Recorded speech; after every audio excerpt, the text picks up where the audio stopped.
Dear students, welcome to the Social Life channel. And in this video, we are going to discuss chapter number 4 of class 4. And the name of the chapter is the Northern Plains. From this chapter, we are going to learn the main features, physical features of the Northern Plain. Another thing, the life of the Northern Plain, which is how the people living in the Northern Plain. So let us start the class. As we go south of the Himalayas, we came to the west northern plain of India. They run parallel to the Himalayas from Punjab to the west of the Assam in the east. So when we discussed in the previous chapter the northern mountain ranges, so that time we understand it's from Jammu Kashmir to Arunachal Pradesh. The northern side is covered by the Himalayas. Yes or no? Now you see, so after the Himalaya, its south side means the below in our countryside. What is the located? That is the located the north, the west northern plain. Okay, and we will learn in this chapter about the northern plains. So, dear, main rivers that originate in the Himalayas, which are the rivers, जो नदियाँ जो हिमालय से start होके आता है, originate होके आते हैं, such as Ganga, Brahmaputra, Indus, Sutlej flow through the northern plain. तो ये सभी नदियाँ क्या होते हैं कि नॉर्थन प्लेन होके बह के जाती है. ठीक है. So as these rivers are mainly feed by the melting snow in the Himalaya. क्यों? क्योंकि ये नदी क्या होता है कि मेल्टिंग स्नो से वो गलते गलते होते हैं. तो क्या होता है कि through out the year the water is available in these rivers. Okay, so the rivers bring with them fine soil called the silt and the alluvium. So alluvial soil is very fertile. As we know, the alluvial soil, when you study history, that time you understand that the alluvial soil is the very important. So it makes the northern plains ones at the most fertile regions in the world. इसीलिए क्यों? क्योंकि ये जो northern plane है India के, जो बोला जाता है नॉर्थन प्लेन बोला जाता है, ये पार्ट को क्या होता है कि बहुत ही वैल्यूएबल एंड फर्टाइल लैंड बोला जाता है वर्ल्ड में. ठीक है. So the main river have several tributaries. जो रिवर से गंगा, यमुना, ये जो रिवर्स आते बह के आती हैं, तो दे हैव सो मेनी ट्रिब्यूटर्स और small reverse joining two them. So an area watered by the river and its tributaries is called basin. ये सबको क्या बोलते हैं? बेसिन. मतलब बेसिन अगर समझना है, so an area watered by the river and the tributaries, अलग अलग जो शाखा नदियाँ होता है, ठीक है, होती है, तो क्या होते हैं कि आके एक बेसिन, उनको एक बेसिन बोलते हैं. तो northern plain can be divided into the 3 basins. अलग अलग 3 बेसिन्स में हम डिवाइड कर सकते हैं और डिस्कस कर सकते हैं. जैसे Satluj basin in the west and the Ganga basin in the middle and the Brahmaputra basin in the east. So all these 3 basins we will discuss one by one. Satluj basins, first of all we will discuss. The river Satluj and its tributaries flow towards the southwest होके जो flow बह के आती है through Punjab. So they join the Indus river in the Pakistan. Indus river जो है पाकिस्तान, ये सतलुज जाके ज्वाइन करते हैं. So Indus finally flow into the Arabian sea. फिर वो साइड में जाके अरबियन सी में जाके मिलते हैं समुद्र के साथ. Punjab and Haryana lies in the Sutlej basin. ये जो अपना कंट्री के जो पंजाब एंड हरियाणा जो स्टेट है, ये दोनों स्टेट सतलुज बेसिन के अंदर लोकेटेड है. ठीक है. They use water for the irrigation, so provides electricity and water for irrigations in those state. So the Indira Gandhi Canal, which starts from the Saltuz, provides the water of many dry area of Rajasthan. Rajasthan में जो सूखा हुआ place है, वहाँ पे ये जो Indira Gandhi canal है, इसकी मदद से बहुत सारे प्लेस में पानी प्रोवाइड करते हैं. ठीक है।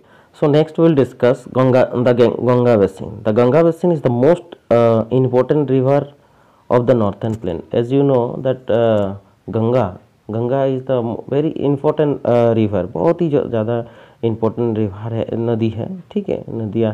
तो the Ganga basin is the spread across the Uttar Pradesh, Bihar and West Bengal. So these three states mostly Ganga basin is located, means Ganga की तट में बने हैं. The Ganga originates from the glaciers which call Gangotri in the mountains. It's fed by the several tributaries such as Alaknanda, then Mandakini, Bhagirathi. ये जो शाखा नदी है ये सब मिलते हैं. Before it enter to the north plain at Haridwar as its flow along slowly in the plain. ये जो हरिद्वार में एंटर करने से पहले क्या होता है कि ये नॉर्थर्न प्लेन में ये जो नदियाँ बहती है तो क्या होता है कि बहुत स्लोली बहते हैं. जो माउंटेन जो अपर साइड से आते हैं वो बहुत स्पीड आते हैं, यहाँ पे बहुत ही स्लो बहते हैं. So like Yamuna, it's make the join the several tributaries, और बहुत सारा ट्रिब्यूटर्स में चेंज होता है, जैसे कि यमुना, गंधक, देन घाघरा, कोसी, गोमती, इस तरह का बहुत सारा ट्रिब्यूटर्स बनते हैं. After flowing through the Uttar Pradesh and Bihar, the Ganga enters to the West Bengal. Uttar Pradesh होके आके कहाँ में मिलते हैं गंगा? वेस्ट बंगाल में मिलते हैं. Here it splits into the many branches. बहुत सारा अलग अलग ब्रांचेस में डिस्ट्रीब्यूशन हो जाता है Ganga. Two main branches, there were two main branches. दो मैन जो ब्रांचेस है वो हुगली एंड पद्मा, ठीक है. ये दो ब्रांचेस में अलग अलग होता है, और भी बहुत सारा ब्रांचेस होता है, but these are the main two. The Hooghly flow through the Kolkata, West Bengal Kolkata होके जाते हैं. Another into the bay of and to the bay of Bengal, and the Padma enter to the Bangladesh. जो अपना नेबर कंट्री है बांग्लादेश होके पद्मा नदी जो बह के जाते हैं, ठीक है. Here it's join the Yamuna. Yamuna here, if you see, there are two Yamuna and this Yamuna. These are the two different rivers. Okay, ये दो अलग अलग rivers है. The main branches, the Brahmaputra and Brahmaputra in Bangladesh before it's entering the Bay of Bengal. Okay.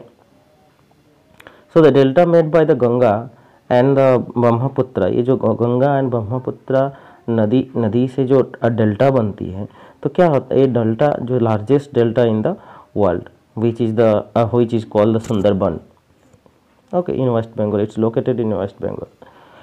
Next we'll discuss, that is the Brahmaputra basin. The Brahmaputra basin is the narrow strip in the state of Assam. Okay, narrow strip मतलब बहुत ही इतना ज़्यादा दूर तक फैले नहीं है. The Brahmaputra is the largest three great river North India and start in Trivet, where it is called Tasangapu.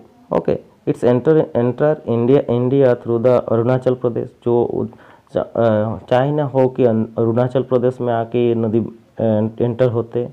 Here it is join the Padma and Padma नदी के साथ मिलते हैं from the Sundarban delta before following to the Bay of Bengal. Bangladesh होके पद्मा नदी के साथ में ये बह के आते हैं, ठीक है. Now next we will discuss that these are the thing.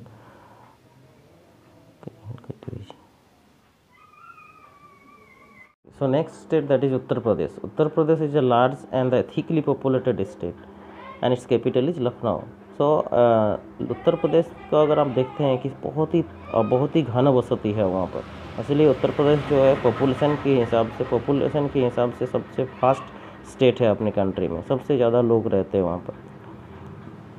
The land in Uttar Pradesh is very fertile because of the it's situated the Ganga basin. Uttar Pradesh is located in the Ganga basin. Leather, metal, textile are some a major industry in Uttar Pradesh. The main language spoken are Hindi and Urdu. Hindi and Urdu में सबसे ज़्यादा लोग बात करते हैं उत्तर प्रदेश में. Diwali, Holi, Dussehra, Eid, Christmas are the main festivals in Uttar Pradesh. State is Bihar. Bihar is towards the east of Uttar Pradesh. Uttar Pradesh की east की तरफ जो लोकेटेड है Bihar. It is also situated in Ganga basin. Ganga basin के अंदर ही ये बिहार भी लोकेटेड है. So and it is thickly populated state. इसमें भी बहुत ज़्यादा लोग रहते हैं. And the capital of Bihar is Patna. The soil of Bihar is extremely fertile. बहुत ही ज़्यादा फर्टाइल सॉयल है बिहार की. Which makes the ideal for the agriculture. Agriculture बहुत ही ज़्यादा होता है. The main industry here are based on agriculture. Agriculture की बेस में बहुत ज़्यादातर जो इंडस्ट्री बने हैं. Hindi, Urdu, Maithili are the main languages यहाँ पे जो लोग बात करते हैं. Eid, Diwali, Dussehra are the main festival celebrated in Bihar. Chhath is another important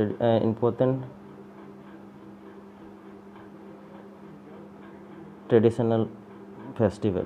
वहाँ के लोग बहुत ही छठ फेस्टिवल को बहुत ही धूमधाम से मनाते हैं. Nalanda and the Bodh Gaya are the cities of historical importance in Bihar. Bihar में जो बहुत ही पुराना ये जो नालंदा यूनिवर्सिटी जो है बहुत पहले बने थे. So historical, these are the historical place. Next we'll discuss that is Jharkhand, the capital of this new state, that is Ranchi.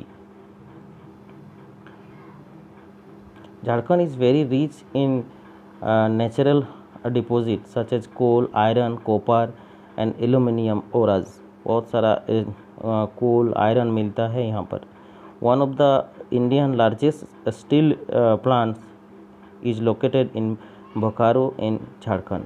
Next will discuss that is West Bengal. Further east of Bihar, मतलब बिहार की और east की तरफ जाएंगे तो waste Bengal मिलते हैं. Kolkata is the capital of the state as you no.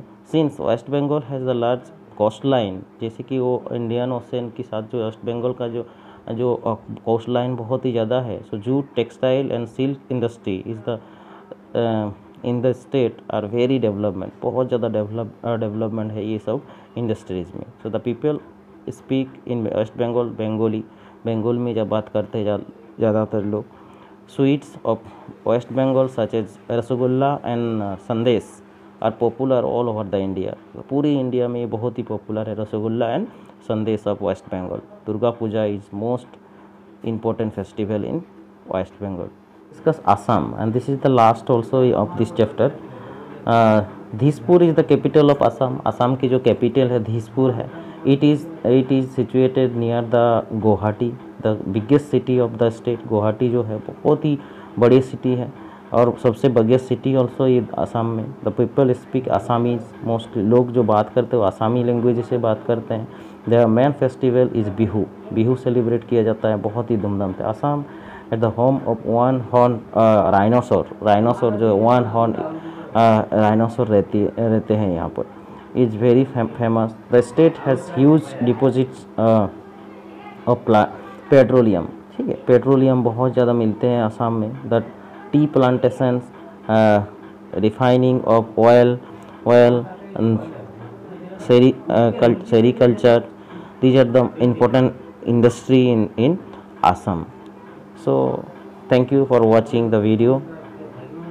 Bye bye.